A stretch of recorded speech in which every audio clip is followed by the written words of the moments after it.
Il est 13 heures. Bonjour à tous, merci de votre attention. Tout de suite les titres de votre journal du dimanche. Le digital s'invite dans la production et la promotion du consommé local. L'initiative est portée par le chef de l'État, Faure Eswazimna Gnassingbé. L'application numérique Togonim, vous allez le voir, facilitera désormais la création d'entreprises aux jeunes entrepreneurs togolais. Visite du président de l'Assemblée nationale Sévan Tepe Kodjo Adedje au Grand Marché de Lomé. Le président de l'Assemblée nationale, accompagné d'une délégation, a pu s'enquérir des travaux du chantier en construction. Visite à suivre dans ce journal. Hier, les 100 meilleures entreprises du Togo ont été primées. C'était lors du gala des 100 entreprises les plus dynamiques du Togo qui s'est tenu à Sarakawa. Ces entreprises ont été primées sur plusieurs critères. Vous le verrez. Et puis les représentants togolais du concours africain Hadith du prophète Mahomet au Maroc sont connus et c'était à l'issue de la finale nationale de la compétition de récitation du dit concours. Voilà pour l'essentiel.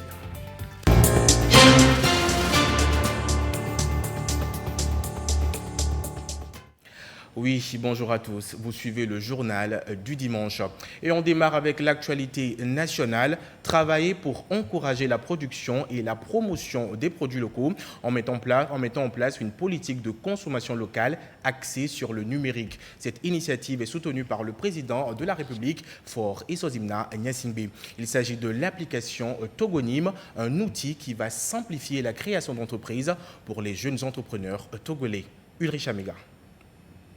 Chaque jour qui passe, le Togo ne cesse de multiplier les actions en faveur de la promotion de la consommation locale. En la matière, le pays est d'ailleurs reconnu comme un modèle en Afrique de l'Ouest depuis quelques années. Appui aux producteurs locaux, organisation des événements nationaux et internationaux, sensibilisation et mise en place de plateformes digitalisées.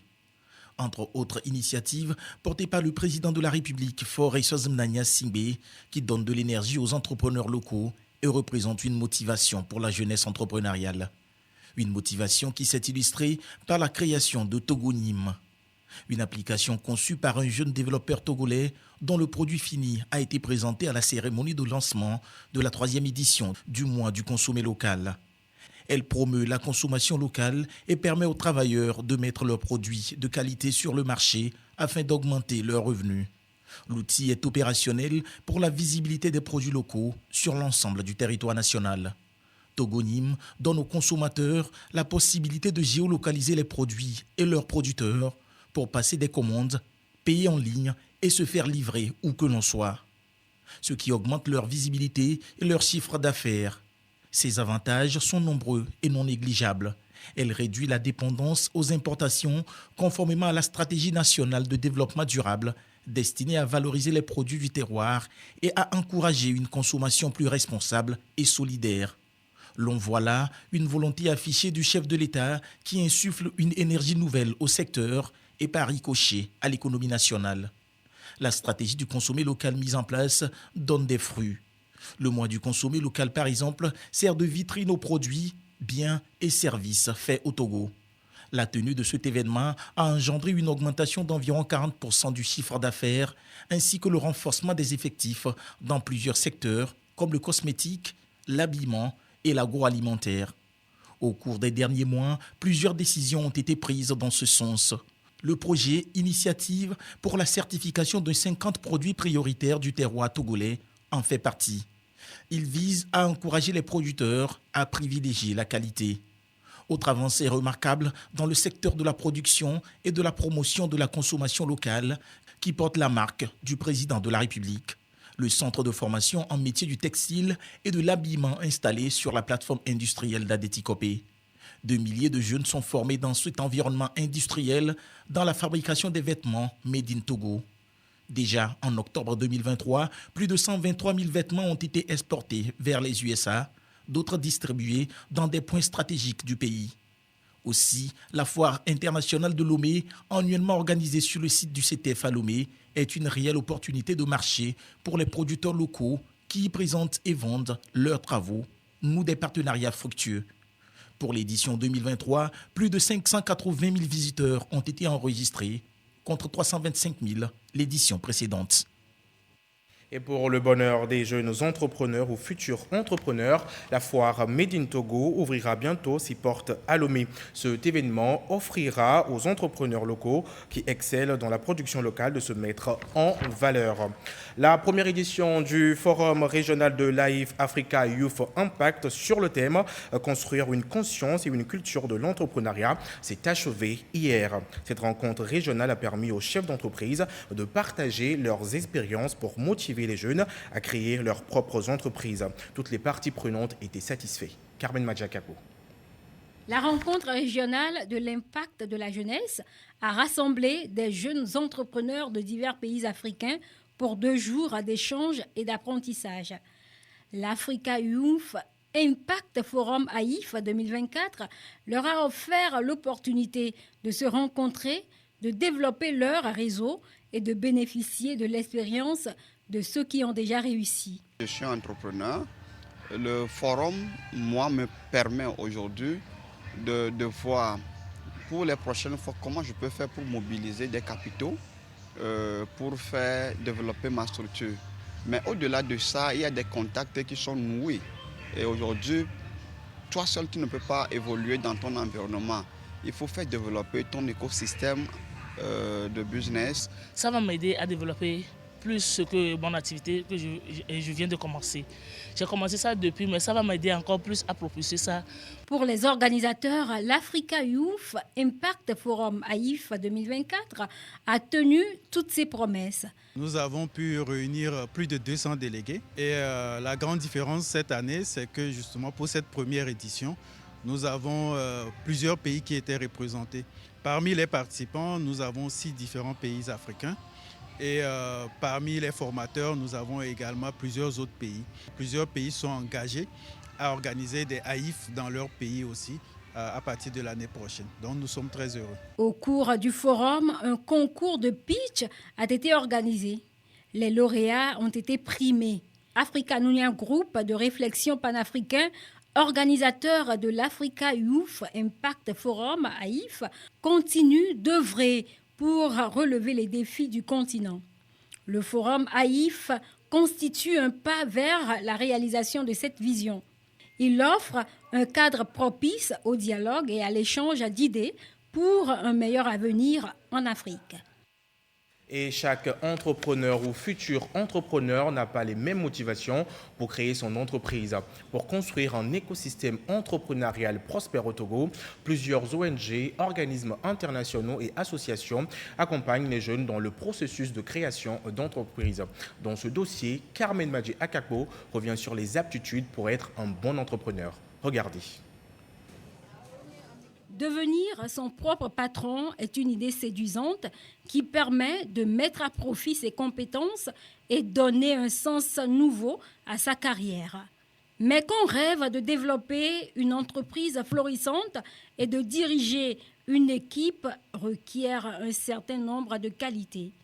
Au Togo, plusieurs organismes et associations sont présents pour accompagner les jeunes. Pour eux, pour être un bon entrepreneur, il faut avoir certaines aptitudes. Un jeune qui doit entreprendre aujourd'hui doit être patient. Le courage, l'endurance, parce que ce n'est pas facile. Ce n'est pas commencer par entreprendre et attendre les résultats au bout de quelques mois. C'est des résultats des années après. Donc s'il n'y a pas le courage, je crois que le jeune ne peut pas arriver à atteindre ses objectifs. Pour entreprendre, si tu as le matériel physique et tu veux entreprendre, ça ne suffit pas. Il faut le mental.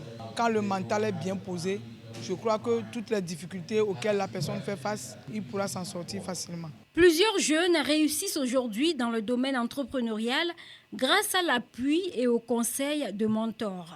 Goyatal et Mathias en sont des preuves. L'entrepreneuriat n'est pas facile, mais moi je dis, et je le dis chaque jour, que s'il faut devenir riche là, c'est l'entrepreneuriat.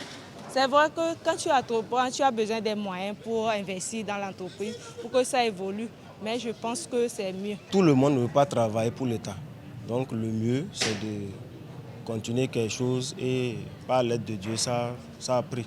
Le début, ça a été toujours difficile. Aujourd'hui, nous produisons en quantité Donc on exporte même des articles un peu partout. Alors, pour ne pas que l'entreprise vire au cauchemar, les formateurs proposent aux jeunes d'avoir une stratégie efficace pour que chaque goutte de sueur versée, chaque centime dépensé assure aux jeunes entrepreneurs le meilleur retour sur investissement. Quand tu as un projet que tu le partages en même temps, si tu ne fais pas attention, le projet ne commence jamais.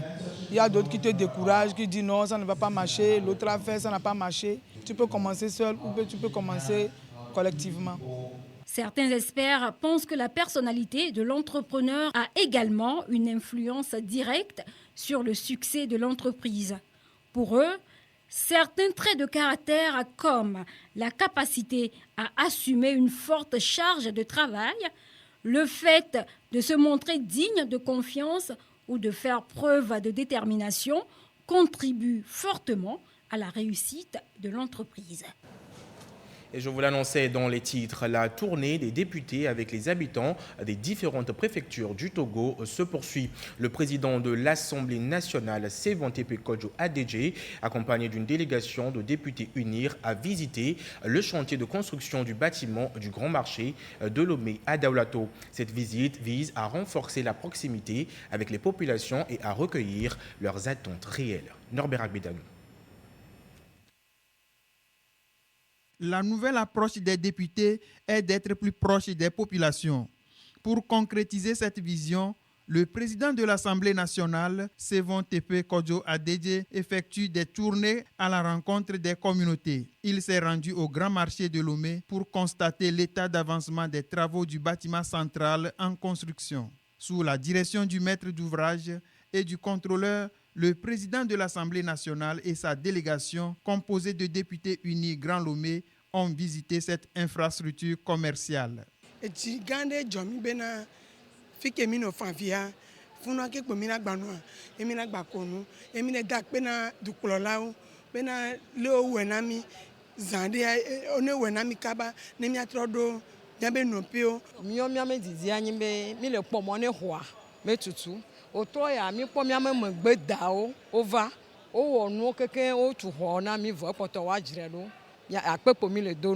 Le contrôleur du chantier, dans son intervention, a fait le point de ce qui est fait et de ce qui reste à faire. De façon théorique, le taux d'avancement, ça fait 58%.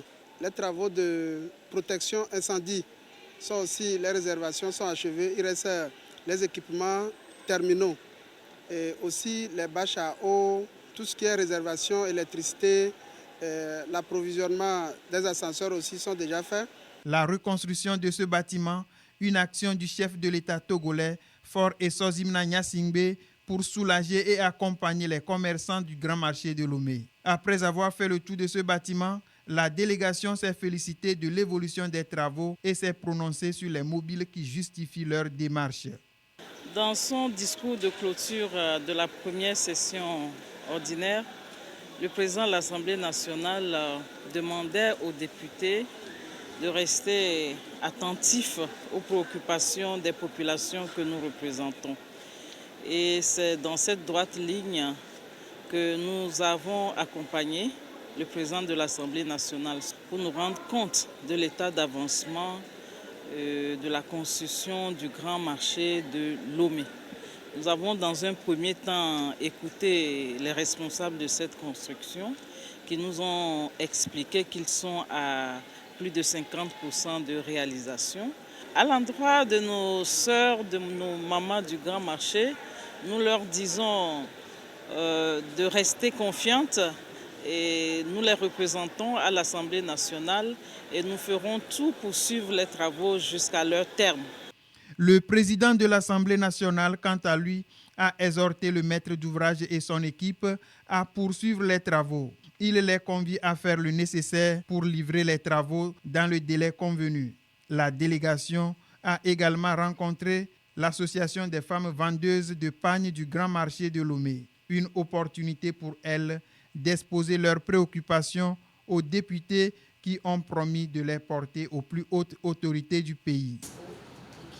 Rendons-nous maintenant au Nigeria. Cette semaine à Abuja, c'était la clôture de la première session ordinaire du Parlement de la CEDEAO. La 6e législature a fait le plein au cours des 3 semaines de travaux. Au total, 17 sessions, 5 communications avec des échanges et débats assez constructifs sur des thématiques préoccupantes de l'heure. Le point avec Ulrich Amiga. Pendant plus de 3 semaines, le Parlement de la CEDEAO a retenu l'attention du monde entier et plus particulièrement de l'Afrique de l'Ouest à travers sa première session ordinaire de l'année 2024. Les débats et discussions en plénière n'ont laissé aucun parlementaire des États membres indifférent. Parmi les sujets d'intérêt public abordés, on retrouve la migration des jeunes, le changement climatique, les abus de drogue, les droits de l'homme, la pauvreté ainsi que la situation politique et sécuritaire dans la sous-région. Au moment où l'on tire le rideau sur cette première session ordinaire, c'est un sentiment de devoir accompli qui se dégage. Le Parlement est en train de retrouver sa dynamique. Dynamique dans les échanges, dynamique dans les sujets qui ont été posés et dans la réflexion menée par les parlementaires que nous sommes. La 6e législature du Parlement de la CEDEAO a concrétisé un début remarquable. La session a permis de délibérer et d'examiner des questions pertinentes à l'exécution du mandat parlementaire. Cette session a atteint les objectifs fixés et nous a permis de nous mettre sur la voie de la réalisation des objectifs du Parlement, énoncés à l'article 4 de l'acte additionnel relatif au renforcement des prérogatives du Parlement de la CEDEAO. Au cours de cette session, la plénière s'est réunie à 17 reprises pour délibérer et adopter des résolutions sur différentes thématiques. Le nombre élevé des réunions en plénière a été une avancée dans la bonne direction, dans la mesure où cela nous a permis de nous réunir et d'aborder des questions qui revêtent de l'importance pour la communauté. Pour la présidente du Parlement, les préoccupations soulevées seront traitées en profondeur, conformément à la vision de développement de la sous-région. Les riches échanges qui s'en sont suivis ont fait l'objet de recommandations pertinentes de la part des honorables députés et seront versés à l'agenda des discussions des différentes commissions pour mesures concrètes à prendre. Je nous exhorte, honorables députés, à nous engager en tant que représentants des peuples à relever les défis que nous avons identifiés et à attacher de l'importance à l'immense tâche qui nous incombe. Sous ma présidence, cette 6e législature est résolue et prête à atteindre notre objectif d'élargir et de renforcer notre partenariat avec les parlements nationaux et régionaux, les partenaires au développement, les professionnels des médias et la société civile.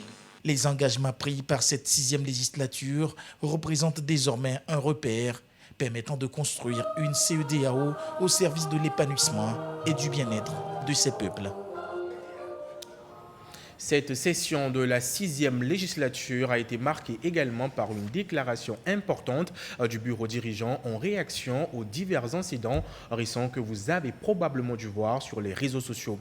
Des incidents qui vont à l'encontre du règlement intérieur de l'institution ainsi que des objectifs d'intégration poursuivis. La déclaration du Parlement de la CEDEAO, c'est dans ce dossier signé Ulrich Amiga. Face à certaines situations qui ont émaillé cette première session ordinaire et qui ont fait le tour des réseaux sociaux ces derniers jours, le bureau du Parlement de la CEDEAO, de commun accord, a décidé de réagir.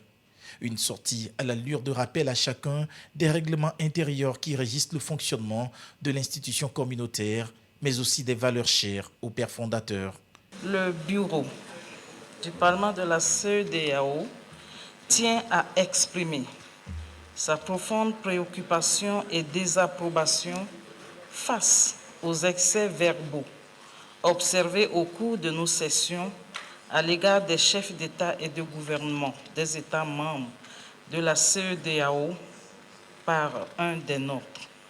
Le Bureau condamne donc fermement toute déclaration ou action qui contredit les principes et les valeurs de la CEDEAO et qui a tendance à jeter le discrédit sur l'institution. En tant que membres, nous sommes libres d'exprimer nos différents points de vue et d'accueillir les opinions dissidentes, à condition que ces points de vue soient guidés par les valeurs de respect, de solidarité et de coopération qui sous-tendent notre organisation régionale. Le Parlement reconnaît aux pères fondateurs les efforts constants sans cesse déployés pour renforcer l'intégration sous-régionale et l'unité afin de promouvoir la paix et la stabilité économique de l'espace. Le Parlement de la CEDEAO reste engagé à la promotion des principes de la démocratie, de la bonne gouvernance et du respect des droits de l'homme. Notre statut de Parlement communautaire ne nous dispense pas de l'obligation de respect et de courtoisie envers nos chefs d'État et de gouvernement. Le Bureau exhorte tous les membres du Parlement à agir conformément à l'acte additionnel et au règlement intérieur du Parlement de la CEDEAO. Par conséquent, toute remarque non parlementaire ne sera pas admise ou tolérée car elle ne s'inscrit pas dans l'esprit de fraternité et de collaboration qui doit prévaloir au sein de la région de la CEDEAO et au-delà. Les défis auxquels nous sommes confrontés exigent une coopération renforcée et un dialogue constructif, et non des attaques verbales et des divisions. Œuvrer dans l'intérêt de l'intégration régionale en vue de la réalisation des aspirations profondes des peuples ouest-africains. C'est ce à quoi la présidente du Parlement exhorte les parlementaires des États membres. Retour au Togo pour parler politique. La tournée des députés se poursuit. Ceux d'Unir Grand Lomé étaient à la rencontre des populations à Vakwasito dans la commune Agouanivé 3 et Bay dans la commune Golfe 1. Objectif, renforcer la proximité avec les populations et recueillir leurs préoccupations. Norbert Agbedan. La délégation des députés Unis Grand Lomé en tournée de proximité à la rencontre des communautés. Que ce soit à Vakwasito dans la commune Agouanivé 3, à Bay dans la commune Golfe 1, la délégation a dialogué avec les populations sur les questions cruciales de développement. Un cadre d'échange qui a offert une tribune aux habitants d'exprimer leurs préoccupations et témoigner leur soutien à cette démarche proactive des élus du peuple. Moi, j'ai beaucoup apprécié ça et j'aimerais qu'ils reviennent encore de temps en temps pour écouter la population afin de travailler en fonction de ce qu'ils ont reçu comme des questions. La population est satisfaite. Par rapport aux doléances des chefs traditionnels aussi, nous avons eu des réponses satisfaisantes. L'arrivée des députés, c'est une joie pour nous. Nous sollicitons le CG, le lycée. Les besoins vraiment sont très nombreux. On a cité, surtout au niveau des jeunes, au niveau des âgés, les femmes. Comment faire pour qu'il y ait la paix dans notre milieu? Les mamans qui n'ont pas de naissance, comment faire pour qu'ils puissent avoir facilement de naissance, la nationalité et autres. En réponse aux préoccupations soulevées, les parlementaires ont apaisé les inquiétudes lors des échanges. Pour les élus du peuple, cette démarche vise principalement à éclairer les citoyens sur divers sujets. Le rôle et la mission du député, les avantages de la Constitution du 6 mai 2024 et quelques sujets d'actualité. Le message est le même partout. Le député est proche de l'électeur. L'élu est proche de la population. Nous voulons travailler ensemble avec cette population, l'écouter, comprendre ses besoins pour pouvoir les prendre en compte. Il y a quelques questions qui reviennent. Est-ce que nous sommes dans la 3e, dans la 4e ou dans la 5e République? C'est des questions qui ont des réponses. La question des résultats scolaires également, c'est invité dans le débat. Naturellement, nous sommes en face de parents et nous avons su leur apporter des réponses et nous nous sommes séparés vraiment satisfaits de ces rencontres avec la promesse et l'engagement ferme de nous retrouver le plus souvent possible. Cette initiative des députés unis Grand Lomé illustre l'engagement politique du président de la République, Faure Essozimna Gnassingbé, visant à rapprocher les députés des populations. Ceci en vue de leur permettre d'être à leur écoute et de répondre à leurs attentes.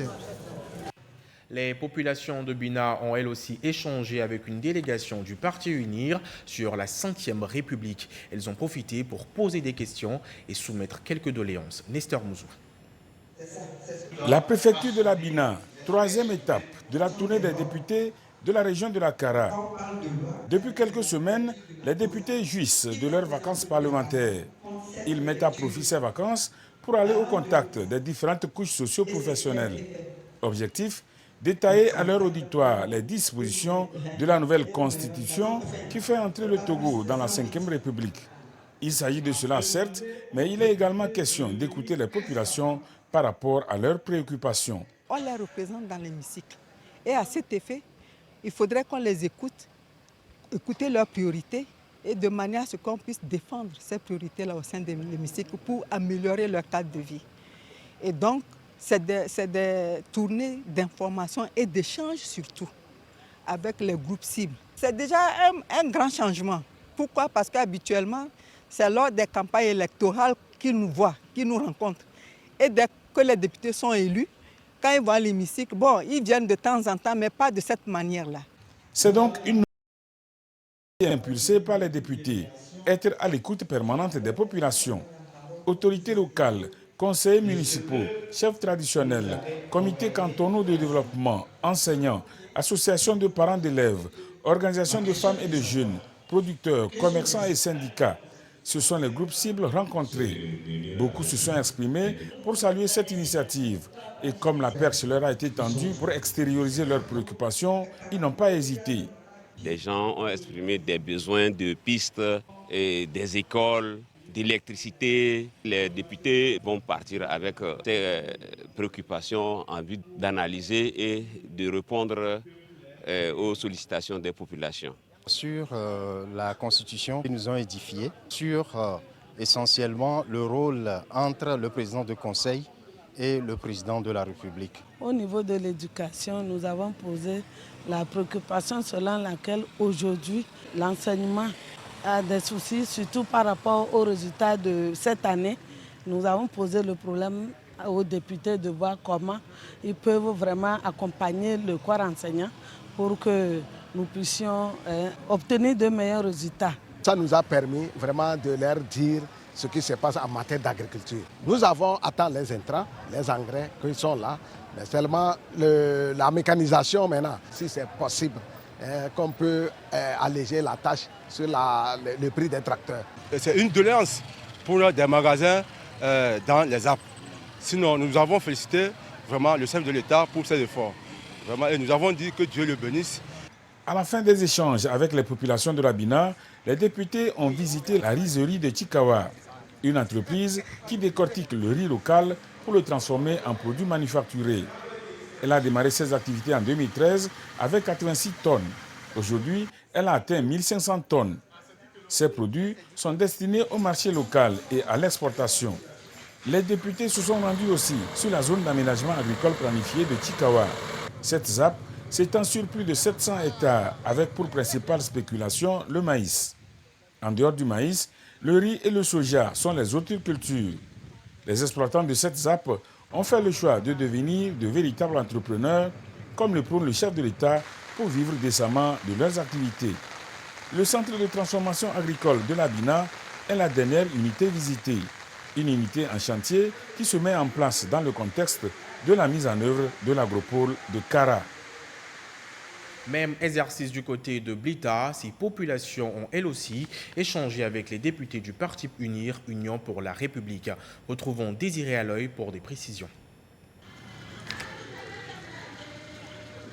La délégation des députés UNIR de la région centrale face aux artisans, commerçants, agriculteurs, éleveurs, fonctionnaires et élus de Blita pour des échanges par rapport à la mise en œuvre progressive des différentes réformes prévues par la nouvelle constitution. Le Togo est passé au régime parlementaire et il faut rimer avec les dispositions prévues par la loi. Les députés UNIR expliquent aux différentes couches socio-professionnelles le déroulement du processus. Ils sont attentifs aux explications. L'objectif est de mettre toute la population au même niveau d'information. Les députés UNIR de la région centrale se sont mis dans un exercice de partager donc les informations quant aux réformes constitutionnelles. Lorsqu'on vient en attache avec la base, on est sûr qu'on a de bonnes informations pour qui de droit et également on sait ce qu'on est venu dire donc, à ces populations qui nous ont élus.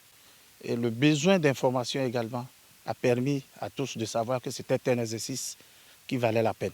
La représentation nationale a inscrit dans sa démarche d'autres points objets de débat pour recueillir les préoccupations. L'éducation, la santé, l'électrification, les pistes rurales, l'adduction d'eau potable, entre autres domaines ciblés, tout comme la campagne agricole 2024-2025. Nous constatons que c'est une bonne initiative. Si ça peut être régulière, ça va aider beaucoup la préfecture, dire la région sur le développement. Avec nos autorités qu'on a élues, nous sommes en train d'échanger pour voir l'évolution du marché à Blita. Nous voudrons sensibiliser les femmes pour que le marché de Blita s'anime tous les jours à un seul lieu. Nous remercions Foreign Yassingbe avec tous ces efforts qu'il est en train de nous faire à Blita. Ils sont encore revenus vers nous pour nous expliquer ce que nous ne comprenons pas. Ils nous ont attiré notre attention de miser sur le travail de qualité et de savoir que être en association, en groupement, là, fera avancer notre travail. Nous souhaiterons que ça ne soit pas la dernière fois qu'ils reviennent. Sur le site de la zone d'aménagement agricole planifiée ZAP d'Agbandi Mono à Agbandi, par exemple, les honorables députés ont échangé avec les membres des coopératives. Ils sont 50 braves producteurs sur le site. Nous pensons que comment ils sont venus en masse nous visiter pour voir ce qu'on est en train de faire, je pense que demain serait meilleur. Parce que je pense que tout ce qu'on aura dire comme problème, tout ce qu'on aura à émettre, je pense qu'ils vont prendre ça en compte. C'est une tournée d'échange et de sensibilisation, une innovation pour être plus proche des populations, comme le veut le chef de l'État. Fort Issozouna Nyazing. Nous restons toujours avec Désiré Aloy, cette fois-ci dans la préfecture de Sotoboua. Là encore, les discussions entre les populations et la délégation des députés unis ont porté sur la nouvelle constitution et les préoccupations des populations. Regardez. Sotoboua, deuxième étape de la tournée d'échange et de sensibilisation des couches socio-professionnelles de la préfecture. Une démarche citoyenne des députés unis de la région centrale pour échanger donc avec les populations sur le processus de mise en œuvre des réformes prévues par la nouvelle constitution. Nous avons pu leur apporter les informations sur l'élection du bureau de l'Assemblée nationale, mais également sur le processus en cours pour que le corps électoral qui doit élire les sénateurs qui est en train d'être mis en place, nous leur avons expliqué le procédé. Et donc, dès que nous aurons les sénateurs élus, nous pourrons disposer des deux chambres, le Parlement et le Sénat, qui pourront ainsi procéder donc à l'élection du président de la République, puisque le président de la République est élu au suffrage universel indirect. Également, nous avons expliqué comment la Constitution elle-même a prévu les dispositions transitoires, les donner 12 mois maximum pour mettre en place les institutions. Donc comment les choses se passent en attendant la mise en place de toutes ces institutions. Plusieurs groupes, MFU, MJU, MSU, la chefferie traditionnelle, les CDD, CVD, artisans, commerçants, agriculteurs, éleveurs, fonctionnaires et élus locaux étaient donc en face de la représentation nationale pour aussi débattre des différents sujets. Pistes rurales, santé, éducation, entre autres. Il y a eu un long débat sur la question éducative. Les populations ont fait des suggestions pour voir comment on peut, à travers des assises, discuter et voir le rôle de chaque acteur. Il a été question également des problèmes liés au domaine de la santé. Et c'est un domaine fondamental. Vous savez que ça tient aussi à cœur au chef de l'État. Les défis qui restent à relever ont été soulevés par les populations. Nous avons abordé les questions de la mécanisation de l'agriculture. Rencontre de proximité pour s'écouter mutuellement et recueillir les suggestions et préoccupations à soumettre à qui de droit.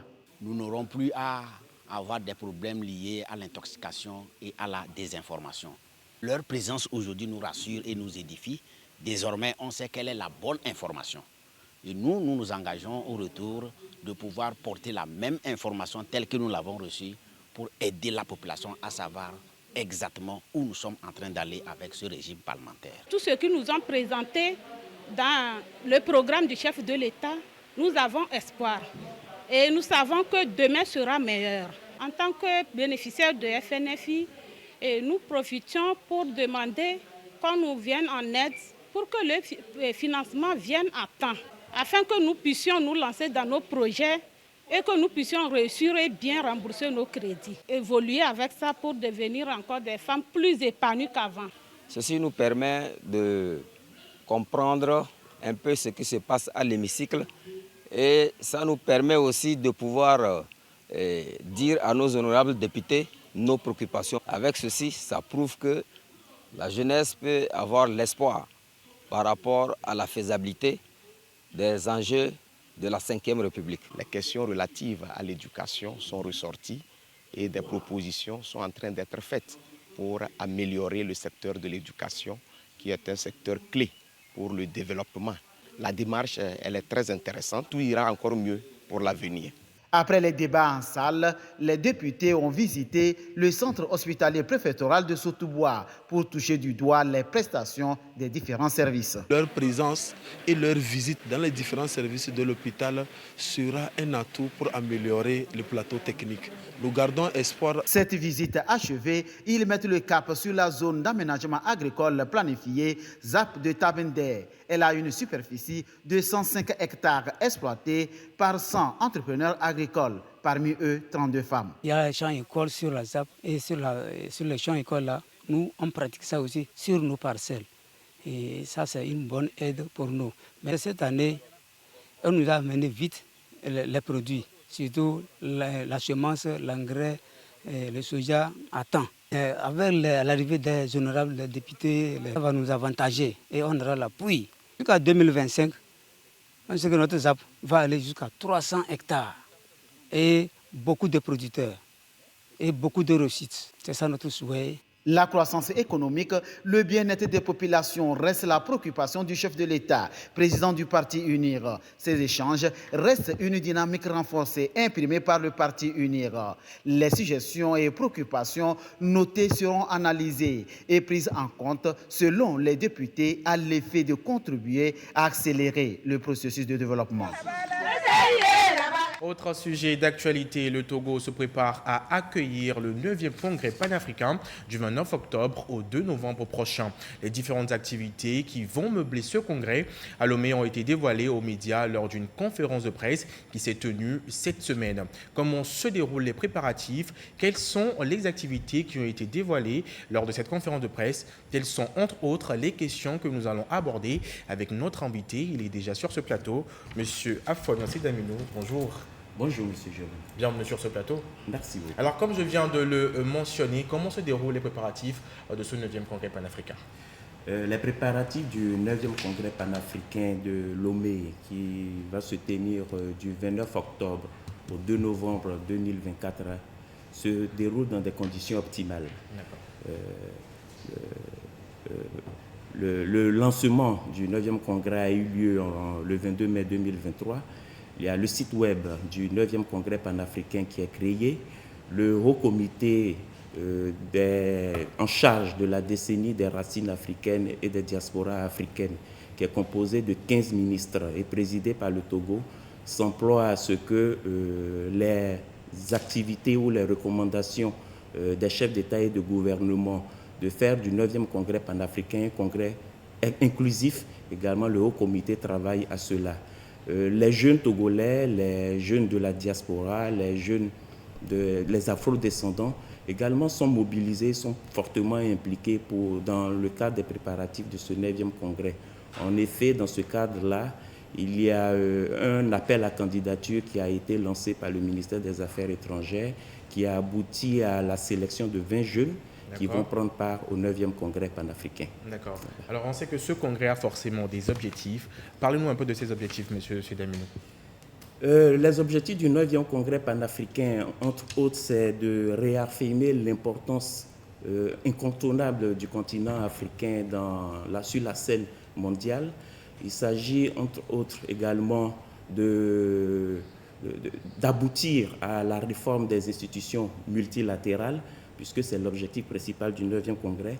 Il s'agit également de mobiliser les ressources au niveau africain de façon à pouvoir nous réinventer et participer au développement du continent africain. Il s'agit également de s'appuyer sur les diasporas africaines et les afro-descendants qui sont de véritables leviers pour le développement parce qu'ils disposent d'un certain nombre de compétences qu'on peut mettre au profit du développement de l'Afrique. D'accord. Avant l'organisation de ce 9e congrès, plusieurs pré-congrès ont été organisés un peu partout en Afrique. Dites-nous pourquoi, monsieur Sedamine. Oui, comme vous venez de le mentionner, il y a 5 pré-congrès qui ont été déjà organisés en Afrique. Mais il y a un dernier pré-congrès qui va se tenir parce que le Haut Comité en charge de la décennie des racines africaines et des diasporas africaines a décidé de la tenue de 6 pré-congrès.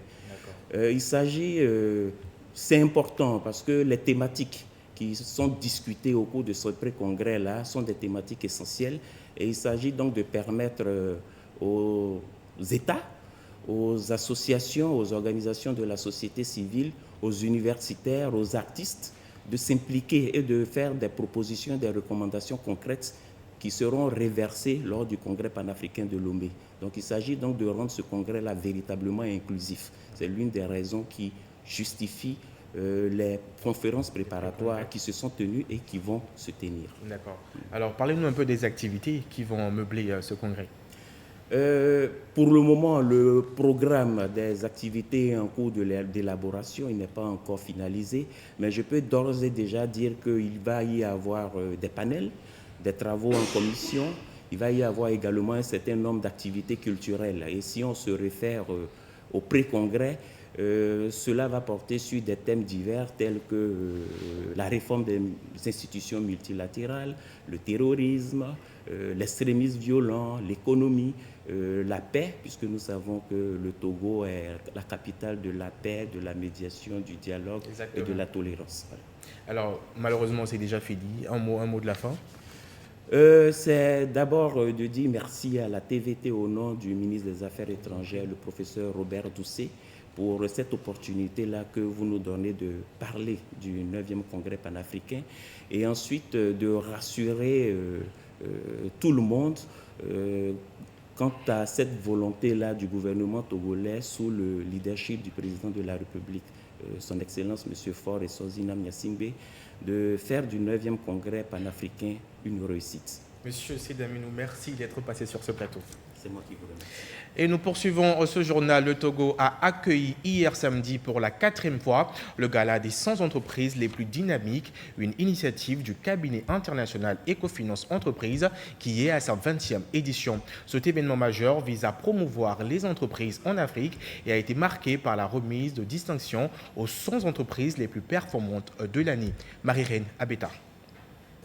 Se trouve parmi les 100 entreprises les plus innovantes du Togo pour cette 20e édition, le groupe Eboma. Est-ce qu'on peut acclamer très fort, s'il vous plaît? Togocom également, Brasserie Bébé Lomé, la société aéroportuaire. Une soirée dédiée exclusivement aux entreprises les plus performantes et les plus innovantes en Afrique. Bienvenue au gala des 100 meilleures entreprises de l'année 2024 au Togo. Opérant dans différents secteurs, ces entreprises ont un point commun, leur dynamisme et leur capacité à créer de la richesse et de l'emploi. Cette soirée, instaurée par le cabinet Ecofinance des entreprises Ecofi, est une occasion unique de les distinguer. Chacune des 100 entreprises a reçu une palme de dynamisme et de l'innovation en guise d'encouragement. Cette distinction aura d'impact parce que ça démontre que nous ne sommes plus à l'ombre. Et une entreprise qui n'est pas à l'ombre, ça veut dire que c'est une entreprise qui a beaucoup de choses à offrir comme service. En recevant ce prix, ça renforce le sentiment qui a été toujours le nôtre au sein de BITRA. C'est le sentiment selon lequel si on essaie de faire autrement les choses, si on essaie de faire autrement l'ingénierie, ça ne reste pas dans les 4 murs de nos locaux. Être sélectionné aujourd'hui, c'est bien. Être toujours sélectionné, ce sera encore mieux. Donc, nous ferons en sorte que demain, après-demain et toujours, Mouv'd soit toujours l'une des structures les plus innovantes de la place. Sponsor officiel de cette 20e édition, l'hôtel Sarakawa et la Chambre de commerce et d'industrie du Togo. Les lauréats ont exprimé leur gratitude aux promoteurs de l'initiative. Pour eux, ces prix, au-delà de tout, incitent à innover davantage. Cette reconnaissance vient nous dire encore une fois qu'il faut travailler avec abnégation, qu'il ne faut pas se décourager, quels que soient les obstacles. Il faut continuer. Sans innovation, il n'y a pas de production. Sans production, il n'y a pas de développement. Et justement, la Chambre de commerce et d'industrie du Togo s'inscrit dans cette dynamique. La sélection de ces 100 meilleures entreprises au Togo a été faite suivant des critères bien définis. Elles ont été évaluées sur la base de leur expertise, la capacité à innover et à pénétrer le marché, et aussi sur l'impact de leurs activités sur l'économie nationale.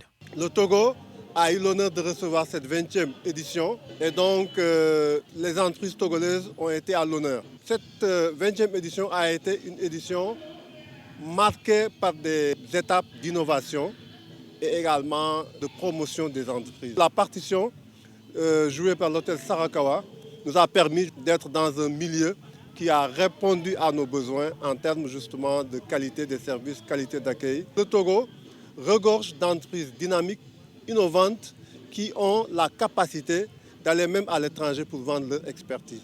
C'est la 4e fois que le Togo accueille le gala des 100 entreprises les plus dynamiques. L'événement, depuis 20 ans, s'est imposé comme un véritable cadre de partage et de célébration des talents africains. Il aspire à l'émergence de l'économie africaine dans sa diversité.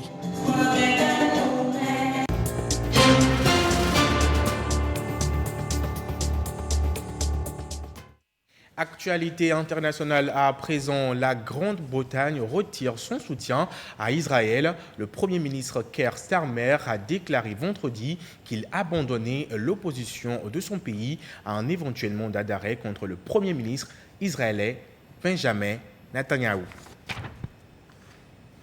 Et cette semaine, 2 nouvelles pirogues de migrants ont fait naufrage au large de la Mauritanie. Elles essayaient de rejoindre l'archipel des Canaries. Selon une ONG espagnole, il y aurait eu plus de 5500 décès sur cette traversée depuis le début de l'année 2024.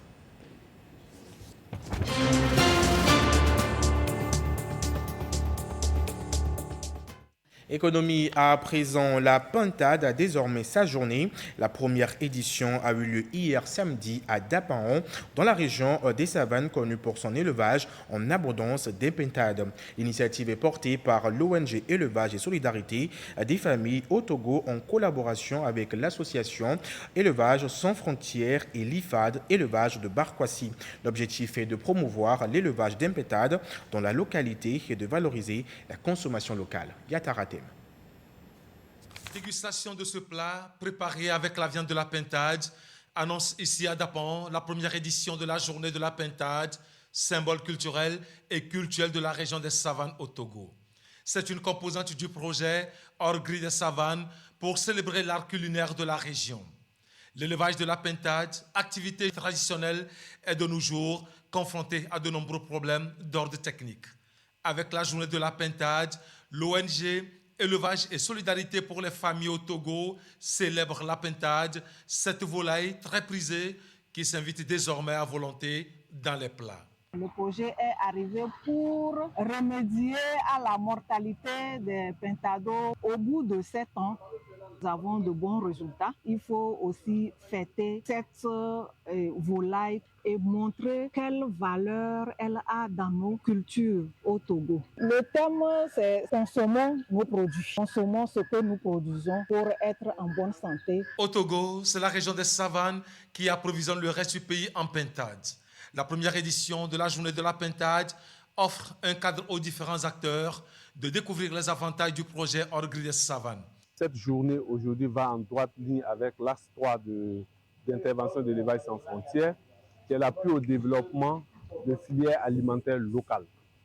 Et donc l'objectif pour nous, c'est de promouvoir le consommer local, accompagner les personnes vulnérables à créer des revenus et pouvoir se prendre en charge.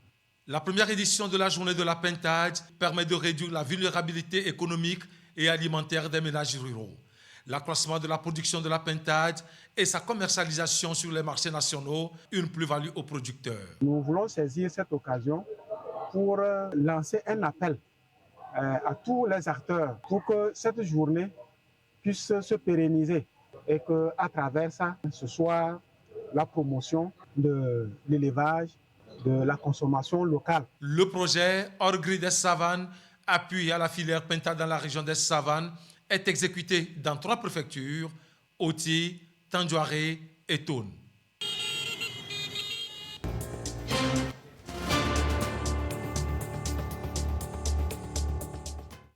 Demain, lundi 29 juillet, va débuter la 93e session de l'Association africaine de l'eau et de l'assainissement. Une rencontre au cours de laquelle plusieurs experts prendront part. Et pour mieux comprendre les enjeux de cette assise et ses retombées pour le Togo, j'ai le plaisir d'avoir sur ce plateau M. Gosso Olivier, directeur exécutif de l'AEA, et M. Yawanke Wakegbati, directeur général de la TDE. Bonjour messieurs et soyez les bienvenus. Bonjour. Alors, première question, la 83e assise de l'AE se tient à Lomé, comme je l'ai dit, du 29 au 1er août 2024. Pour le public togolais, dites-nous, qu'est-ce que l'AEA? Merci. Avant déjà de vous présenter l'association, je voudrais déjà remercier la télévision togolaise pour l'opportunité et également remercier les autorités togolaises et en particulier le ministre de l'eau et de l'hydraulique villageoise qui ont œuvré et qui ont accepté pour tout mis en œuvre pour que cet événement ait lieu. L'Association africaine de l'eau et de l'assainissement est une plateforme qui réunit tous les acteurs de l'eau et de l'assainissement en Afrique. Et donc elle existe depuis 1980. Et donc elle a pratiquement un demi-siècle d'existence. Et donc elle a permis vraiment aux sociétés d'eau et d'assainissement de pouvoir améliorer leur performance pour le bonheur des populations africaines. D'accord. Bon, maintenant, je vais m'adresser à M. Yawanke Wakegbati.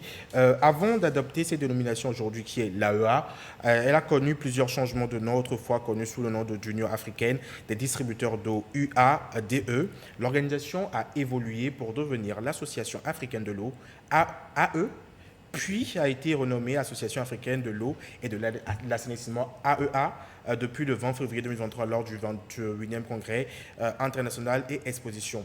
Parlez-nous un peu de ces réformes. Merci à la TVT et merci de nous donner cette opportunité d'expliquer un peu ces réformes qui, depuis les années 80 où les partenaires à nous se sont retrouvés pour mettre en idée, en cohésion leur vision, pour partager leur expérience. Et à l'entame, en février 80, l'institution s'appelait Union des distributeurs d'eau et d'assainissement d'Afrique. Et avec l'évolution, cette institution est devenue AE, Association africaine de l'eau. Mais avec l'évolution, nous constatons que le problème de l'assainissement est crucial et qu'il a fallu ajouter le volet assainissement. D'où aujourd'hui, nous avons migré de l'Association africaine de l'eau vers l'Association africaine de l'eau et de l'assainissement. Alors, dites-nous, pouvez-vous nous dire quelques mots sur les organes de l'AEA, spécifiquement le CST? Le Conseil stratégique et technologique est l'organe permanent de l'Association africaine de l'eau et de l'assainissement. Et les organes de l'AEA sont d'abord l'Assemblée générale, qui regroupe l'ensemble des pays, l'ensemble des partenaires et l'ensemble des membres actifs et les membres affiliés périodiquement pour échanger sur la vision de l'association. Et le second organe est le CST, que nous allons vivre à partir de demain à Lomé, qui est le Conseil stratégique et technologique. Et le troisième organe est le comité des directeurs qui rassemble vraiment les directeurs généraux des sociétés d'eau pour partager leur expérience, leur idée, leur vision. D'accord. Alors, on sait que forcément l'AEA a des objectifs et des missions.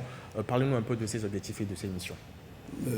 L'AEA, les objectifs de l'AEA, dans un premier temps, c'est d'assurer une action coordonnée des acteurs de l'eau en Afrique et partager les pratiques et les expériences pour trouver des solutions aux problèmes d'eau et d'assainissement. Vous savez que l'eau, c'est la vie. Et la vie, elle est sur le plan à l'international. Ça va de tous bords. D'où nous avons comme conviction, objectif primordial, de partager nos connaissances, nos pratiques et essayer d'impulser, favoriser et susciter des actions qui puissent permettre d'assurer ce service adéquat à nos populations en Afrique et même dans le monde. D'accord. Alors, je vais me tourner maintenant vers le directeur général. Alors, quelles sont les retombées pour le Togo en tant que pays organisateur de cette 93e assise? Je vous remercie. Je voudrais tout d'abord quand même rapidement préciser un peu la mission de notre organisation. Donc, notre vision, c'est d'être aujourd'hui le leader en Afrique dans le domaine des renforcements des capacités de l'eau et de l'assainissement de nos acteurs. Et donc, pour atteindre cette vision, nous avons 3 missions majeures. La première, c'est vraiment d'améliorer les connaissances au niveau des différentes activités de nos secteurs eau et assainissement. Et également, favoriser tout ce qui est lié aux échanges, au partage des connaissances, à l'eau professionnelle et à la recherche. Et également promouvoir le partenariat entre différents membres. Et ça, c'est un élément assez important. Et donc, un tel événement qui va se dérouler au Togo est important parce que, comme je le disais tout à l'heure, l'eau, c'est la vie, l'assainissement, c'est la dignité. Et donc, nos populations vivent depuis des années, ont connu des difficultés. Et donc, pour nous, il est important qu'on puisse être à la hauteur de nos populations. Parce qu'aujourd'hui, il n'est plus question d'avoir des solutions, mais les populations attendent des réponses. Et donc, nous organisons ces sessions techniques pour pouvoir répondre à ces attentes. Et qu'il faudrait quand même noter que cette 93e édition a pour thème résilience des sociétés d'eau et d'assainissement face au changement climatique. Nous avions déjà des problèmes opérationnels et à cela s'ajoutent les problèmes liés au changement climatique et nous devons les adresser pour le bonheur de nos populations. Justement. Alors, on revient forcément, je reviens à vos directeurs exécutifs. Alors, durant cette 93e assise, forcément, des activités sont prévues. Parlez-nous un peu de quelques activités qui sont prévues. En marge de ces assises, il y a beaucoup d'activités qui sont prévues, notamment les panels, les comités et puis les visites de terrain pour apprécier au niveau du Togo ce qui se fait en matière d'eau et d'assainissement. Donc il y a la visite des ouvrages, après les travaux en atelier au niveau de ces assises au 2 février. D'accord. Alors pour cette année, la 93e assise se tient au Togo. Alors la 94e assise va se tenir où? Si on peut avoir déjà les dates. Je laisse la question au directeur exécutif qui pourra nous le dire précisément parce qu'il y a plusieurs propositions. C'est à la fin de ces assises des 93e que nous allons décider de la prochaine étape. Vous avez la parole. Donc, merci. Je pense que la 14e édition se tiendra à Kampala, donc en Ouganda au mois de novembre 2024. Et donc, elle va se tenir à Kampala parce qu'en 2025, nous aurons notre congrès, le 22e congrès international exposition de l'association africaine, qui tient ses congrès tous les 2 ans. Et généralement, nous nous retrouvons 2 mois ou 3 mois avant pour pouvoir évaluer l'avancée des travaux et s'assurer que tout se déroule dans de très bonnes conditions. D'accord. Alors, on va finir avec vos mots de fin. On commence avec le directeur exécutif. C'est le directeur exécutif. Ah, autant qu'on voit le directeur général. Merci encore à la TVT et merci aux autorités togolaises qui ont bien voulu accepter ces assises à Lomé, qui en 2020, on avait prévu faire ces assises, mais compte tenu de la pandémie à Covid-19, nous n'avons pas réussi à le faire et c'est l'occasion aujourd'hui de tenir ces assises en présentiel à Lomé. Donc, merci à la TVT et merci aux autorités togolaises pour avoir accepté, accompagné ces assises à Lomé. D'accord.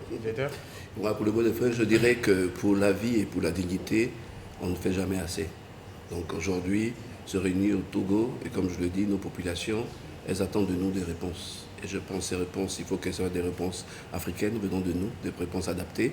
Et donc cet événement qui va réunir pratiquement 200 personnes venues d'une vingtaine de pays, permettront vraiment d'aborder les problèmes importants et surtout de prendre des dispositions pour que nous puissions avoir des attitudes résilientes vis-à-vis du changement climatique, qui est un phénomène qui est très très important et auquel il faut adresser toutes les solutions appropriées. Encore merci à la TVT. Merci encore. Messieurs, merci et merci pour tous ces éclaircissements que vous avez apportés par rapport à cette assise. Merci. Alors nous poursuivons ce journal. Depuis hier samedi, des représentants togolais du concours africain Hadith du prophète Mohamed au Maroc sont connus. C'était à l'issue de la finale nationale de la compétition de récitation de ces hadiths organisée par la session Togo de la Fondation Mohamed V qui a eu lieu samedi. Il s'agit pour les organisateurs de valoriser et de promouvoir aussi la sunna du prophète Mahomet en plus du Coran auprès de ses fidèles musulmans. Issa Karuna. Aussi éloquents les uns que les autres, ils rivalisent pour les premiers rangs des 3 catégories du concours national Hadith du prophète Mohamed. 40 sur la ligne du départ, ils ne sont que 9 à monter sur le podium. Première de sa catégorie, Abdul Hamid Amdia livre les secrets de sa réussite. La chose de connaissance, ce n'est pas facile, mais il faut faire l'effort. Je mémorisais un hadith par jour. D'ici le deuxième jour, je vais apprendre la deuxième aussi. Je récite la première fois. Si c'est resté, mais ce n'est pas resté avant d'apprendre la deuxième aussi. Pour y parvenir, chaque candidat devrait captiver l'attention de l'assistance et surtout convaincre le jury par sa maîtrise du contenu des hadiths et par sa justesse dans la lecture. Les critères se sont basés sur la mémorisation, la prononciation et la lecture des hadiths. Ça n'a pas été facile, mais alhamdoulilah, on a essayé jusqu'à ce qu'on arrive à donner de bons résultats. Et on dit alhamdoulilah, on félicite aussi des enfants aussi qui ont fait des efforts, parce que c'est la première fois. La section locale de la Fondation Mohamed VI se félicite de l'effectivité de cette compétition première du genre au Togo. Elle lui permet d'atteindre son objectif, celui d'amener les fidèles musulmans à maîtriser la sunnate du prophète Mohammed afin de s'en inspirer aussi dans leur vie de croyants. Il y a le livre saint, le Coran, et à côté, il y a des hadiths qui sont des récits rapportés, tirés du comportement ou des dires, des recommandations du prophète. Et donc, toute la population islamique ou non, en écoutant les comportements et les recommandations qui font jurisprudence, se comportent en orientant leur caractère sur ces recommandations-là, sur le vécu du prophète. Les premiers de chacune des 3 catégories représenteront le Togo lors du prochain concours africain du Hadith qui sera accueilli par le Maroc. Et c'est la fin de ce journal. Merci à vous de nous avoir suivis.